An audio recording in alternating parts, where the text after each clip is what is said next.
ایک میسج آج کے دور میں سب سے زیادہ جس چیز کی ہمیں ضرورت ہے، نوجوان بچوں کو اور بچیوں کو، سب کو، ایک چیز سے اللہ تعالیٰ نے ہمیں قرآن میں 68 مرتبہ ڈرایا ہے، 68 مرتبہ، 68 مرتبہ ہمیں رب تبارک و تعالیٰ نے اس ایک چیز سے ڈرایا ہے۔ وہ کیا ہے؟ ان الشیطان لکم عدو مبین، شیطان تمہارا کھلا ہوا دشمن ہے۔ کتنی مرتبہ؟ 68 مرتبہ۔ اور اس سے اگر دوسرے بھی حرف جو جوڑے جائیں، شیاطین جو اس سے مشتقات ہیں وہ سب ملائے جائیں تو 88 مرتبہ، 88 مرتبہ قرآن پاک میں اللہ نے اس کا ذکر کر کے ہمیں ڈرایا۔ کسی ایک چیز کو کہہ دیا جائے کہ اس راستے پر مت جاؤ، آگ لگی ہوئی ہے، ایک بار ہو گئی بات تو عقل رکھنے والا سمجھ جائے گا۔ دوسری مرتبہ اگر کوئی کہا تو اور الرٹ ہو گیا۔ تیسری مرتبہ کہنے کے بعد عقل مند آدمی کبھی بھولے سے بھی اس راستے پر نہیں جائے گا کہ یہاں پر مجھے 3 مرتبہ بولا گیا۔ اور جس رب ذوالجلال نے ہمیں 68 مرتبہ کہا ہے کہ وہ تمہارا دشمن ہے، تو اندازہ کریں کہ وہ دشمنی ہمارے ساتھ کیسی کرتا ہوگا، کیسی سخت ترین دشمنی ہوگی۔ ہم میں سے بہت سارے لوگوں کا تصور یہ ہے کہ شیطان آئے گا تو ہم دیکھ لیں گے، کہاں آئے گا، اور لوگوں نے اپنے دماغ میں ایک تصویر اس کی بنا رکھی ہے کہ شاید شیطان بڑے سینگ والا اور بہت ہی بڑے بال والا، دانت نکلے ہوں گے، خوفناک شکل والا آئے گا تب ہم دیکھ لیں گے جو کرنا ہے۔ میرے عزیزو، شیطان اس شکل میں نہیں، بلکہ حضور پاک صلی اللہ تعالیٰ علیہ وسلم کے پاس ایک صحابی آئے، انہوں نے پوچھا کہ یا رسول اللہ صلی اللہ علیہ وسلم، سب سے زیادہ میں کس چیز سے پناہ مانگوں؟ حضور اکرم صلی اللہ علیہ وسلم نے فرمایا من شیاطین الانس، انسانوں میں جو شیطان ہیں ان سے پناہ مانگو۔ تو انہوں نے کہا الانسان شیاطین امن الانسان شیاطین، یا رسول اللہ صلی اللہ علیہ وسلم کیا انسانوں میں بھی شیاطین ہوتے ہیں، شیطان ہوتے ہیں؟ حضور اکرم صلی اللہ علیہ وسلم نے فرمایا کہ جنات میں بھی شیاطین ہوتے ہیں اور انسانوں میں بھی شیطان ہوتے ہیں، لیکن سب سے زیادہ خطرناک جو شیطان ہے وہ انسانی شیطان ہے۔ اور ہم نے آج پڑھا بھی ہے الذی یوسوس فی صدور الناس من الجنۃ والناس، اللہ تعالیٰ فرماتا ہے وہ جو وسوسے پیدا کرتا ہے سینوں میں، لوگوں کے سینوں میں جو وسوسے پیدا کرتا ہے وہ کون ہے؟ من الجنۃ، جنات میں سے بھی ہوتا ہے، والناس، انسانوں میں سے بھی۔ تو ہم نے جو سوچ رکھا ہے کہ وہ آئے گا تو ہم بچیں گے، میرے عزیزو، انسان کی شکل میں شیطان ہمہ وقت تمہارے ارد گرد گھومتا رہتا ہے، کبھی تمہارے دوست کی شکل میں، کبھی کسی بوڑھے کی شکل میں، کبھی کسی عورت کی شکل میں، کبھی کبھی بچے کی شکل میں۔ ہم اس کے داؤ کو اگر پہچان لیں تو پھر ہم اس کو پہچان سکتے ہیں آسانی سے۔ شیطان کی کوئی اپنی اصلی شکل نہیں، ایک شکل سے وہ ہمیشہ نہیں رہتا ہے، کبھی سگا بھائی بن کر کے بیٹھ جائے گا۔ صرف اس کے داؤ یاد رکھیں کہ کس انداز سے وہ ہمارے اوپر غالب آتا ہے، اسی وقت آپ کو احساس ہو جائے گا کہ یہ شیطان لعین کی طرف سے ہے۔ کبھی کبھار تمہارا گہرا دوست وہ بغل میں نہیں ہوتا، ابلیس لعین تمہارے قریب میں آ کے بیٹھا ہوتا ہے اور وہ تمہیں کان بھر رہا ہوتا ہے، کچھ خواہشات تمہیں وہ بتا رہا ہوتا ہے، گناہوں کی تعریف کر رہا ہوتا ہے۔ اسی وقت تمہیں یہ کھٹک جانا چاہیے کہ یہ جو چیزیں میرے پاس ڈسکس ہو رہی ہیں یہ شیاطین الانس، انسان میں شیطان آیا ہے، اسی شکل میں آ کر میرے پاس یہ مجھے تبلیغ کر رہا ہے۔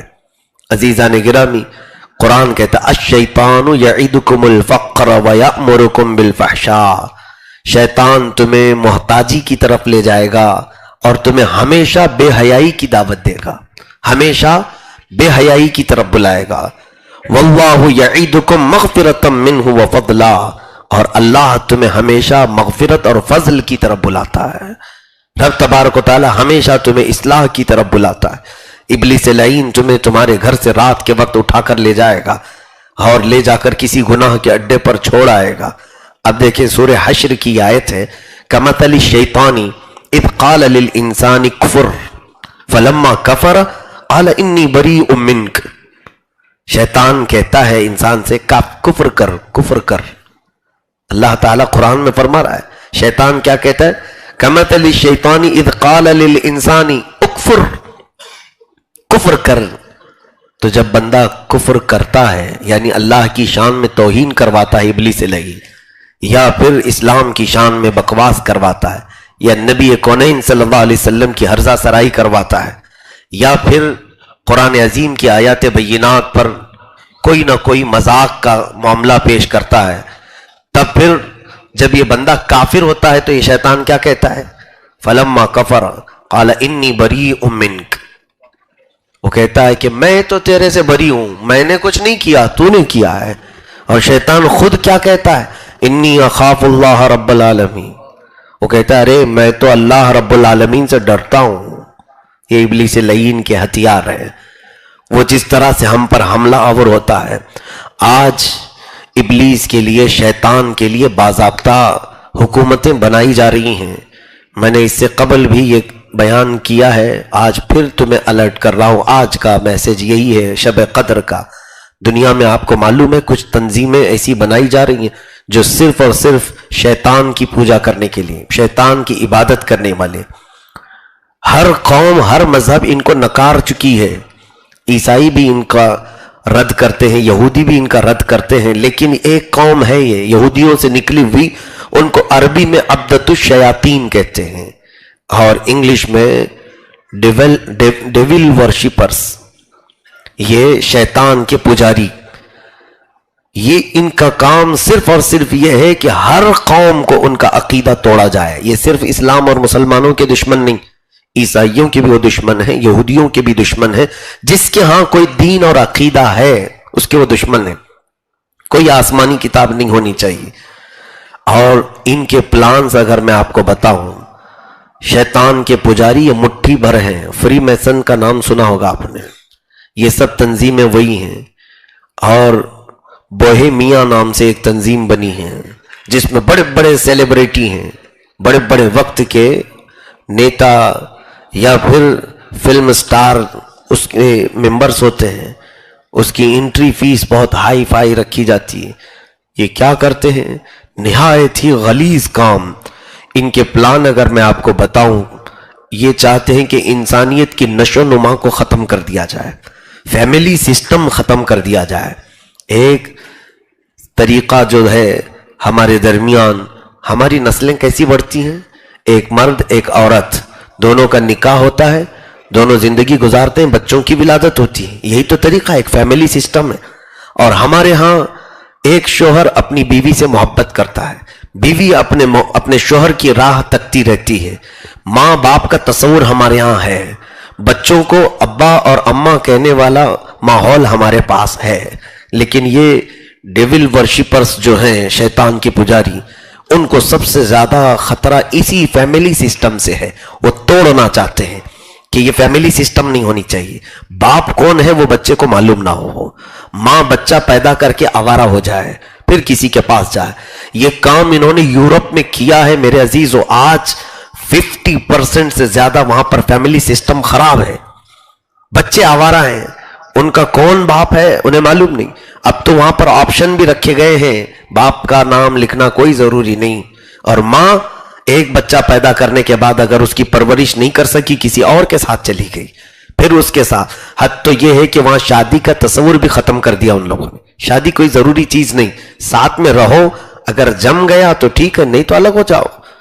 اس طرح سے ایک عورت کے 4 5 شوہر، اور ہر ایک سے ایک الگ الگ بچہ. اور پھر وہ عورت کے اندر وہ بچوں کی جو ممتا تھی وہ ختم کر دی گئی. پورا کا پورا نظام معاشرت تباہ کر دیا گیا. خاندانی جو نظام ہے یورپ میں پورا تباہ ہے. وہ سسٹم یہاں لایا جائے گا کہ شادی کا تصور ختم کرو، بس ایک لڑکا اور ایک لڑکی ملتے رہیں. اور اس کو آج ہائی لیول کا فیشن سمجھا جاتا ہے. جس کے ساتھ لڑکیاں گھومتی ہوں اس کو پوش سمجھا جاتا ہے. صرف اس لیے بغیر شادی کے کوئی اگر تعلقات قائم کرے تو اب اس کو ہمارے ملک میں عیب نہیں سمجھا جا رہا ہے. عیب نہیں میرے عزیزو. ایک وقت جب پہلے ہم لوگ اس کو بہت ہی سخت ترین عیب سمجھتے تھے، اب بھی الحمدللہ ہمارے معاشرے میں اس کو عیب ہی سمجھتے. لیکن اس کو ختم کرنے کے لیے یہی شیطان کے پجاریوں نے ان لوگوں کو بے پناہ پیسے دینا اور پبلسٹی کروانا شروع کیا ہے کہ اگر تم اس طرح کا فیملی سسٹم ختم کر کے کسی بھی لڑکی کے ساتھ رات گزارو تو ہم تمہیں پبلسٹی بھی دیں گے اور پیسہ بھی دیں گے، تم پاش لوگوں میں شمار کیے جاؤ گے۔ تو یہ جتنے سیلیبریٹی ہیں ان کو جا کر کے پوچھو شادی کیا ہے، اس کا کوئی ان کے ہاں تصور نہیں۔ شادی میں نہ دین دیکھا جاتا ہے نہ مذہب دیکھا جاتا ہے، کچھ نہیں، یہ سب ختم کرو۔ یہ پورا نظام جو ختم کیا جا رہا ہے، ایک چیز یہ۔ دوسری چیز میں صرف اس لیے عرض کر رہا ہوں کہ مجھے خطرے لگ رہے ہیں آئندہ کے، اور میں یہ امانت آپ تک منتقل کر کے جاؤں گا۔ میں اپنے مطالعے میں جو میرا ریسرچ چلتا ہے، یہ خاندانی نظام کو برباد اور تباہ کرنے کے لیے انہوں نے کیا کیا کیا۔ دوسرا سسٹم انہوں نے لایا کہ مرد مرد سے شادی کرے، عورت عورت سے شادی کرے۔ بچوں کا سسٹم ہی ختم۔ مرد مرد سے اگر شادی کر کے رہے تو کہاں سے بچہ ہو؟ عورت عورت کے ساتھ گیزم، lesbian, L G B T community یہ جو عام کی جا رہی، ان کو قانونی پاور دیا جا رہا ہے۔ ہندوستان میں بھی اس کو آج قانونی حیثیت مل گئی، پاس کر دیا گیا کہ کوئی مرد چاہے تو مرد کے ساتھ زندگی گزارے، کوئی اسے نہ ٹوکے۔ کس لیے یہ چیز ہے میرے عزیزو؟ آپ کو پتا ہے کہ ہمارا رب تبارک و تعالیٰ کا دیا ہوا یہ قانون، رب تبارک و تعالیٰ نے فرمایا یا ایھا الناس اتقوا ربکم الذی خلقکم من نفس واحدہ وخلق منہا زوجہا، ڈرو اس رب سے جس نے تمہیں ایک نفس سے پیدا کیا اور ہر نفس سے ایک جوڑا پیدا کیا ہے۔ ہمارے لیے رب تبارک و تعالیٰ نے جوڑے بنائے ہیں، لیکن ان جوڑوں سے آزادی چاہتے ہیں آج۔ اور اعداد و شمار اگر دیکھے جائیں، معاذ اللہ رب العالمین، ہندوستان کی اس سرزمین پر ہی میں اس چیز کو بھی دیکھ رہا تھا، چاہے تو آپ لوگ یہ سب دیکھیں، کروڑ کی تعداد سے بھی زیادہ پہنچ چکے جنہوں نے یہ شادی کو اپنا لیا ہے۔ یعنی یہ سب کا سب نظام ختم۔ اگر کوئی دوسری کمیونٹی کا بھی بندہ کرتا ہے یہ فیملی سسٹم کو تباہ، میرا میسج اس کے لیے بھی ہے۔ میں اپنے قوم کو ڈراؤں یہ میری ذمہ داری ہے، لیکن میرے وطن میں رہنے والے دوسرے مذہب کے لوگوں سے بھی میری یہی گزارش ہے کہ یہ تمام قوانین شیطانی قوانین ہیں، انہیں ہٹاؤ، خدائی قوانین نہیں ہیں۔ گیزم کو قانونی حیثیت دی جا رہی، لیزبین کو قانونی حیثیت۔ تیسری چیز اور ایک جو بہت زیادہ ڈینجر تھی، بہت زیادہ خطرناک، ابھی شاید اس کو زیادہ دن نہیں ہوئے، مجھے باہر رہنے والے میرے ساتھی نے کہا کہ ان شیطان کے پجاریوں نے اب نقلی انسان بنانا شروع کیے ہیں، سلیکون کی ڈالز بنائی جاتی ہیں، یعنی عورت بھی اور مرد بھی، اور یہ مارکیٹ میں بک رہی ہیں یورپ میں۔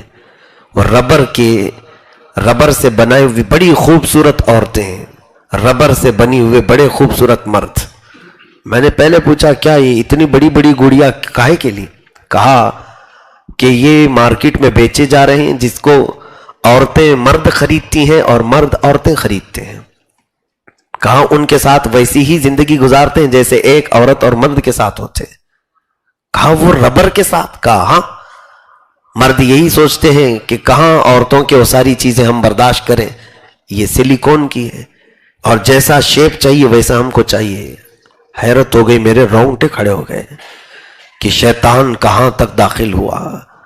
اور انسان کو یہ چیز کا جب عادی بنایا تو حیرت کی بات ہے، جس کو اس چیز کی عادت لگی وہ ایڈکٹ ہو گیا، اور وہ حقیقی عورتوں کی طرف دیکھنا بھی پسند نہیں کرتا۔